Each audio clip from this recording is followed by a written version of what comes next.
Nós estamos aqui em Atos dos Apóstolos, capítulo 12. Atos é o 5º livro do Novo Testamento. Atos, capítulo 12. Você tem Mateus, Marcos, Lucas e João. Atos. E tem boas instruções, a prisão de Pedro. Mas não é sobre a prisão que vamos falar. São esses detalhes que Deus vai nos fornecer aqui. E já estamos entrando no 4º culto sobre essa mensagem.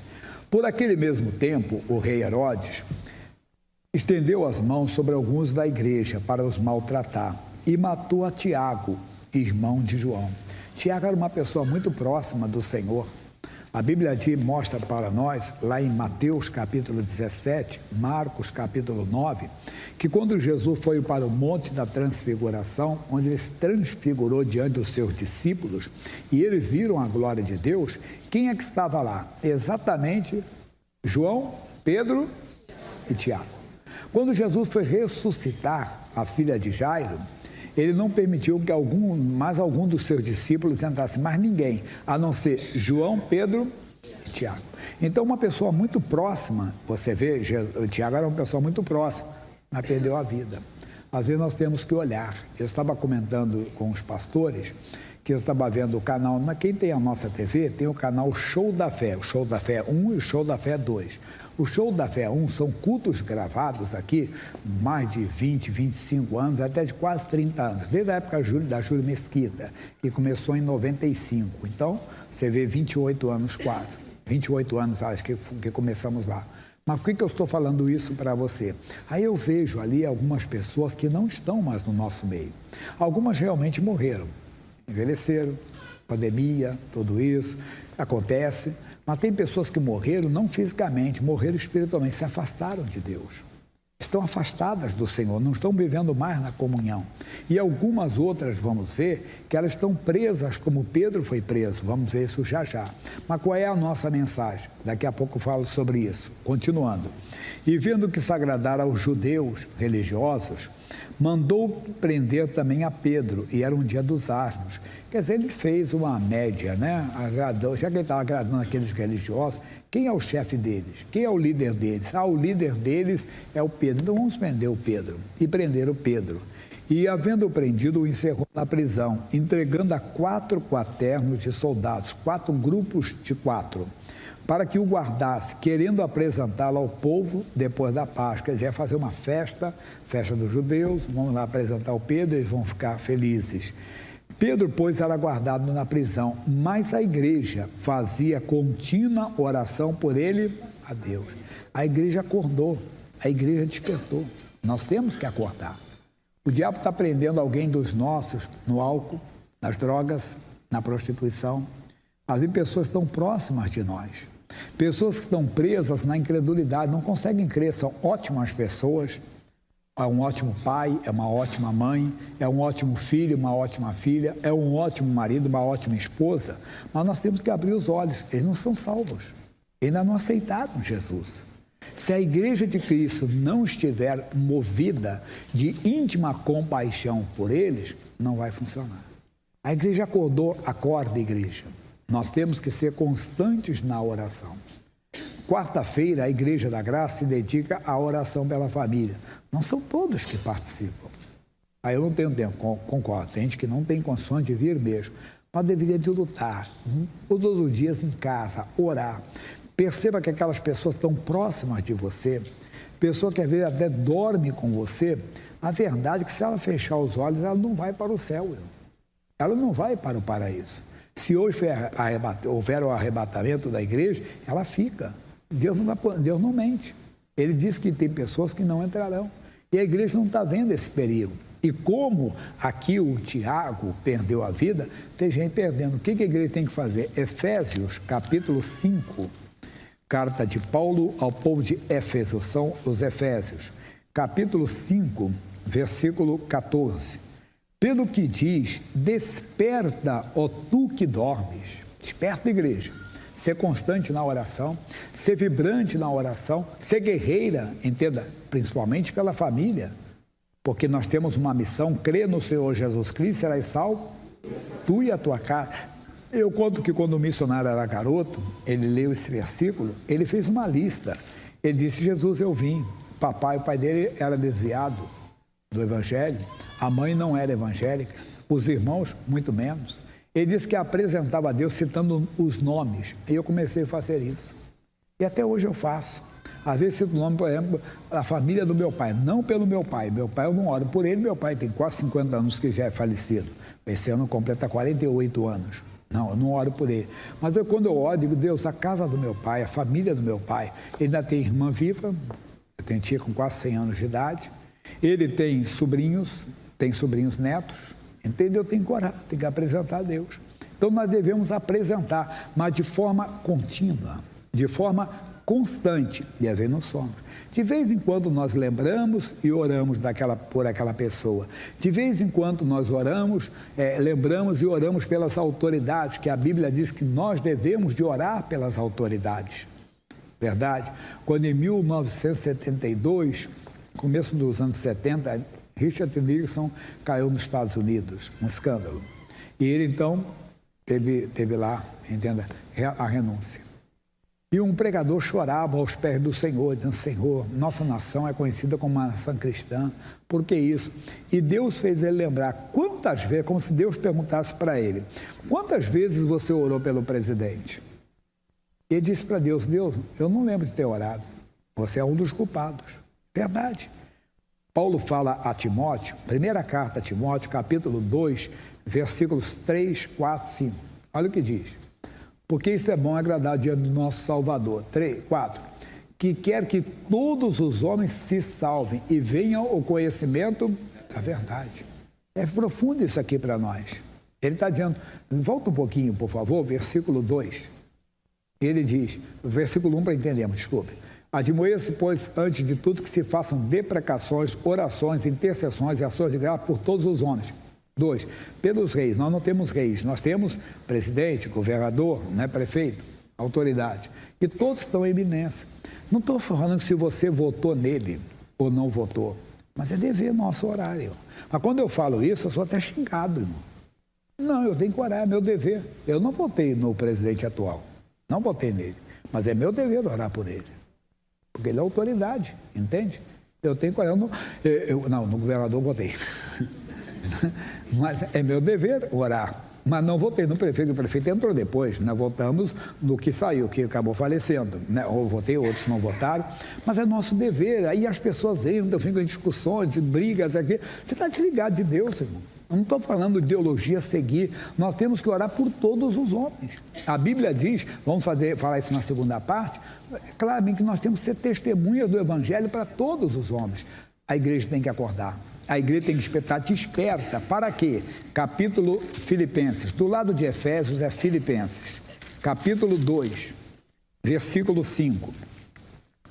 De sorte que haja em nós, eu não estou mudando a Bíblia, eu estou usando a primeira pessoa no lugar da segunda. De sorte que haja em nós o mesmo sentimento que houve também em Cristo Jesus. Esse sentimento que eu tenho que ter. Por quê? Porque eu sou cristão. Se é cristão, é parecido com Cristo. Que sentimento ele tinha? Veja Mateus, capítulo 14, versículo 14. Mateus 14, 14. Tem sempre versículo diferente. Ele diz assim para nós. E Jesus, saindo, viu uma grande multidão. E possuído de quê, pessoal? De íntima compaixão para com ela, curou os seus enfermos. Veja que coisa profunda que a Bíblia está falando para nós aqui. E nós, às vezes, não estamos tendo compaixão. Era uma sexta-feira, eu estava em posição de mãos, como estamos fazendo agora de novo, sexta-feira. Oramos sobre os enfermos e eles ficaram curados. Para expulsar os demônios, curar os enfermos, como Jesus mandou. E estamos fazendo em posição de mãos. E a igreja estava cheia. A todos os lugares estavam tomados aqui e tinha auditório do lado de fora. Eu até brincava que eu fazia exercício, colocando a mão sobre todo mundo. Não sei nem para a academia, eu estou fazendo aqui, né? E quando acabou, nessa época eu morava aqui na Vila Buarque, você sabe, do Minhocão para lá chama-se Vila Buarque, naquela região ali. E eu morava ali, em frente praticamente à Santa Casa. E quando eu saí, passando na Vieira de Carvalho com a República, aquela rua estava cheia de pessoas, barzinhos. E eu fiz um comentário, não xingando, não. Eu olhei e disse, rapaz, a igreja estava cheia, mas tem muita gente para ser salva ainda. Quer dizer, nós temos que olhar para aquela multidão com íntima compaixão. Não, bando disso, bando daquilo, parem com isso, é o carnaval. Você olha para o pessoal, o bloco lá, bando de perdidos. Não, olhar para ele e entender que muitos que estamos aqui hoje estávamos lá, um tempo atrás, não é verdade? Alguns mais recentes, muitos, outros mais cedo dentro do Evangelho, mas muitos fizeram. Amigo, temos que despertar, olhar para eles como Jesus teve íntima compaixão. Ele repete, por isso que eu fui aqui, Mateus capítulo 9, versículo 33. Nos outros eu não dei esse versículo não.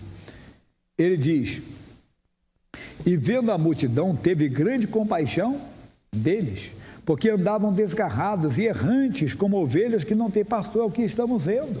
Mas nós não, ou é que eu falo para a igreja, a pessoa olha para a pessoa da feitiçaria, não cumprimenta, ela é feiticeira, mas você não, o que você aprendeu aqui conosco? Você não tem que se comunicar com a feitiçaria, com o feiticeiro sim, mas como é que eu vou me comunicar com o feiticeiro? Ele é seu vizinho, bom dia, boa tarde.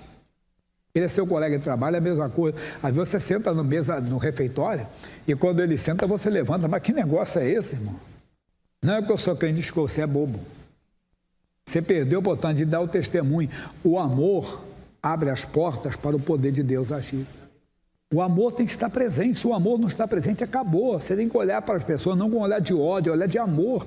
Por mais que a pessoa tenha ideia diferente da sua, por mais que a pessoa tenha credo diferente da sua, tenha práticas diferentes, práticas pecaminosas, eles precisam ser amados. Quanto mais a pessoa está no pecado, mais amada, mais amor você tem que ter por ela. Tem que se aproximar, mas não, de vez de nos aproximar, nos afastamos. Igreja acorda. Ela perdeu o Tiago, nós estamos perdendo muita gente. Poderíamos fazer mais, pode ter certeza que poderíamos fazer mais. Se a igreja fosse mais constante, eu falei que aqui todos os dias, nesse público, nesse lugar aqui tem oração. Falei que a partir dessa segunda eu assumo a oração todo dia, meia-noite aqui. Posso cansar, é claro, mas Deus renova todos os dias. Mas por quê? Porque precisamos de oração, de intercessão. Aí você tem o WhatsApp do pastor, se não tiver, você pega depois, o meu direto, entenda? 945-986-429, eu dou para todos, você se inclua nas suas orações, fulano de tal, está precisando disso. Aí meia-noite, todo dia estamos aqui, sábado, domingo eu deixo para os mais jovens, né? Mas vamos fazer, amigo, nós precisamos de dar a nossa vida pela pregação do Evangelho. Nós precisamos despertar, acordar, mas eu não sou pastor, não estou falando de pastor, estou falando de cristão. A igreja de Cristo tem que despertar, tem que acordar para fazer mais, para ganhar almas, porque o nosso tempo passa rápido aqui, temos que aproveitar. A igreja contou. Vamos voltar lá? Atos 12. Agora tem que, senão eu não saí disso agora que você viu até agora. E diz assim, versículo 5, Pedro, pois, era guardado na prisão, mas a igreja fazia contínua oração por ele a Deus. Valeu! Olha a resposta, agora entrando na matéria nova. E quando Herodes estava para o fazer comparecer, nessa mesma noite estava Pedro dormindo entre dois soldados, ligado com duas cadeias, guarda diante das portas, da porta guardava a prisão. Segurança máxima, nem isso tem hoje. O máximo pode ter hoje é uma câmerazinha na cela, né? Mas até no lugar íntimo lá tem que tirar a coisa. Ali não. Imagine o Pedro e dois soldados, tinha que ir no banheiro, tinha que ir junto com os soldados. Coisa séria, eu nem ia fazer ali mesmo. É coisa séria, né? Nós reclamamos muito aí fora. Pedro estava entre dois soldados, mas agindo Deus, quem impedirá? Diz, e eis que sobreveio o anjo do Senhor. O anjo do Senhor não veio por acaso, não, porque era o Pedro, não, porque a igreja estava orando. Quando a igreja ora, você não vê, mas quantas vezes Deus mandou um anjo que protegeu o seu marido, não deixou ele sofrer um acidente, não deixou, verdade. Quantas vezes Deus livrou de um assalto? Livrou, pode ter certeza.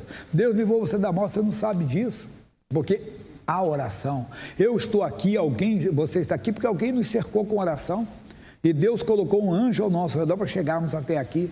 E veio, a igreja trouxe o anjo de Deus, que tocando a Pedro no lado, o despertou, dizendo, levanta-te, e depressa e caíram-lhe das mãos as cadeias, e cinge-te e ata as tuas sandálias. E ele o fez assim, disse-lhe, mas lança as costas a tua capa e segue-me. E saindo o seguia, e não sabia que era real o que estava sendo feito pelo anjo, mas cuidava que via alguma visão. E quando passaram a primeira e a segunda quarta, chegaram à porta de ferro que dá para a cidade, a qual se lhes abriu por si mesmo, não vai ter impedimento, a sua oração, a igreja continuava na oração. Você não sabe a luta que acontece para uma pessoa se converter. Veja que veio a primeira guarda, veio a segunda guarda, veio o portão de ferro, foi tudo agindo Deus, ninguém impedirá. Fica na constante oração, Deus sabe fazer a obra, Deus sabe trabalhar a favor da sua família e da humanidade. Nós temos que ganhar mais ainda. De tendo percorrer uma rua e logo ele se apartou dele, a obra estava feita, a obra será feita. Segura essa mensagem aí. Desperta, igreja, acorda, seja constante na oração, seja valente na oração. Agora vamos ver na segunda parte, não só oração, testemunho. Você deve brilhar na sua casa, você deve ter o brilho de Deus na sua família, você deve mostrar o brilho do Espírito Santo, o brilho do amor de Deus em você, e as pessoas vão ver que estar com Cristo é incomparavelmente melhor. A igreja acordou, não perdeu o Pedro, mas podia não ter perdido o Tiago. Nós também poderíamos não ter perdido algumas pessoas. Um dia o missionário falou comigo, Jaime, é verdade que tem pessoas que foram porque faltou consagração da nossa parte. Nós temos que orar mais, temos que nos dedicar, temos que vencer a nós mesmos, às vezes vencer um cansaço, vencer um sono, dizer, Deus, eu preciso de unção, Deus, eu preciso de Ti, Deus, eu vou subir naquele púlpito, tem centenas, tem milhares de pessoas que vão ouvir, quem sou eu, Deus, para dar uma mensagem para eles? Eu não tenho capacidade, quem sou eu, Deus, para levar uma mensagem para aquele povo? Eu não sei o que eles estão precisando. No nosso meio tem um suicida, às vezes tem no nosso meio uma pessoa está desgostosa da vida, só Deus sabe quem está aqui no nosso meio, ou o que está passando. É claro, nós ficamos conhecendo os irmãos, mas Deus sabe as guerras que a pessoa tem dentro dela, e eu preciso de palavra que liberta, não palavra minha, que minha palavra não liberta ninguém, o que liberta é a palavra de Deus. Precisamos, não é só o pregador, é você, no dia a dia, pediu, Deus, coloque, estou começando mais um dia, vou para o meu trabalho, Deus, eu conto com a tua proteção, o diabo não pode tocar na minha vida, nem me enxergar em nome de Jesus, mas eu peço sabedoria para lidar. Às vezes você está num ambiente hostil, tem gente que trabalha num ambiente hostil, mas Deus me deu sabedoria, o Senhor me levou para ali, o Senhor abriu essa porta para eu ser testemunha do Senhor lá dentro. Às vezes não, um ambiente muito agradável, muito bom, mas tem pessoas que não são salvas, ou pessoas que não são salvas cruzarão o caminho com você. Deus vai te usar.